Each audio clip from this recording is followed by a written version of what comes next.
One of the most famous Christmas greetings ever given was really in the scope of time not that long ago, and it attaches to the early days of America's space mission, a trip to Mars, and a greeting on Christmas Eve. There was more to it than just that Christmas greeting, and we'll talk about the importance of Apollo 8. Harrison Roos is here, and Jesse Rogerson as well. Welcome back to both of you. Thanks for having me. Let's see, we've had basketballs and tennis balls representing planets. We've built comets. So I love having you guys. It's fun to do. We'll talk about their show affiliated with York University shortly. But that Christmas greeting, Harrison, a reading of the first part of Genesis, I guess, from a spacecraft orbiting the moon was an amazing thing. Yeah, it was. The Genesis part itself actually raised a few eyebrows. Not everybody was expecting that. That wasn't part of the plan. Yeah. But the whole mission itself, it was Apollo 8 in December 1968. And it was the first flight of people leaving low Earth orbit. So there had been the Gemini missions and the Mercury flights where people had orbited the Earth, but this was the first one where people actually left the Earth. And 3 men orbited the moon for 20 hours for Christmas 1968. And then they came back. This was not the landing on the moon. That's right. This was the first mission to the moon, but there was no landing because the lunar lander wasn't actually ready yet. It was supposed to be a test flight for the lunar lander, but it wasn't ready, but they decided to go anyway. And they orbited the moon. Why go anyway? Just to show, hey, we can get there and back? Actually, yes. In short, let's go there and show that we can do it, because Apollo 8 was not originally slated to actually go to the moon. It was a mission to do low Earth orbit. It was supposed to have the lunar module with it to do some testing and see how the lunar module flew. But instead, since the lunar module wasn't ready, they decided instead of doing that in low Earth orbit, let's push this mission ahead and take a stab at the moon. And that decision was only made a few months, 4 months or so earlier. So in August of 1968, they decided, okay, let's do it. Let's go to the moon and let's send these 3 guys there instead. Yeah. The people who were doing all of these things, and it may well still be the case, were incredibly brave people. I mean, this is a good opportunity of not coming home. Yeah, no, there were some question marks in this one because getting to the moon and back required very precise engine firings that they had never done before. And if the engine didn't fire perfectly when they were approaching the moon, either they'd be lost in space forever or they would impact the surface of the moon. Could they slingshot by it, so to speak?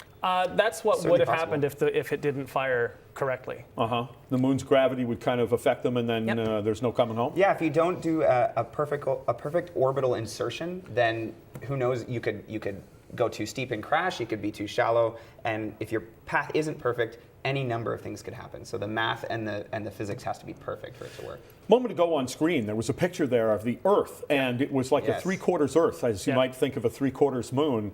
That was from that mission, the first time human beings had been able to see that. Yeah, this was the very first flight that went far enough away from the Earth that you would actually be able to see the whole Earth in one frame. Because when you're in low Earth orbit, this is the picture here that we're talking about.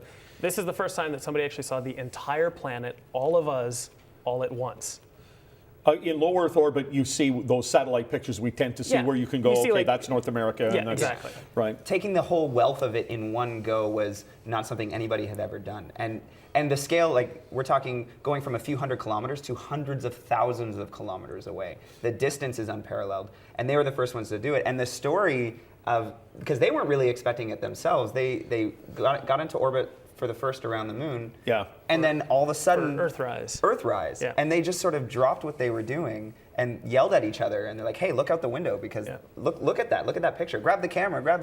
That's the second picture that's really remarkable is the Earthrise picture. That's where you see part of the moon surface on the lower part and then Earth up in the horizon. The way we see the moon rise from here. Yeah, that's right. Because when you're orbiting the moon, when you come around from the far side, this is the image here, when you come around the far side, the back side of the moon, and you start looking back towards Earth, you can see the Earth rising above the moon's surface. And this is the first time that humanity ever saw this. And that was right after they'd been the first people to see the other side of the moon. That's right. Nobody had ever seen the other side of the moon with their own eyes before. Yeah. This was a mission of firsts. They were the first ones to go to the moon, first ones to see the far side, first ones to see the Earth in its wealth and its full glory.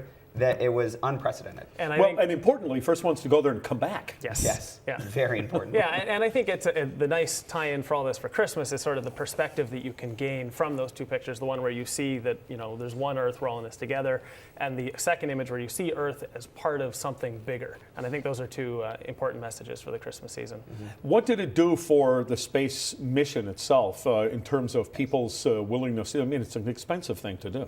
Well, that mission was a risk in itself. There's a bunch of people saying, oh, maybe we shouldn't do this and push this ahead. They did it. They became the first ones to go to the moon, put people there, and that put them on top of the Soviets, who were doing all the firsts, mostly all the firsts up until that point. And that was sort of the turning point in what the quote-unquote space race, where U.S. started taking the advantage and started becoming the one doing the firsts. So in terms of the United States' foothold in space research and space exploration, that was one of the turning points and one of the most boldest missions they did. All right, now you guys do a broadcast on the internet, Yep. and you're doing a special broadcast tonight? That's right. We do a show called York Universe, affiliated with York University. Okay. So it's a great little title. It's streamed by a website called astronomy.fm, which is a 24-hour radio program all about astronomy. And we co-host and co-produce one show on All it. right, so go to astronomy.fm, .fm. look 9 for o'clock York tonight. Universe, Yep. And you guys will be back later in the show. We'll talk about activity that's going on in space even now today. Yep. Some important stuff Yeah. going on at the space station. So thank you. We'll see you a little bit later.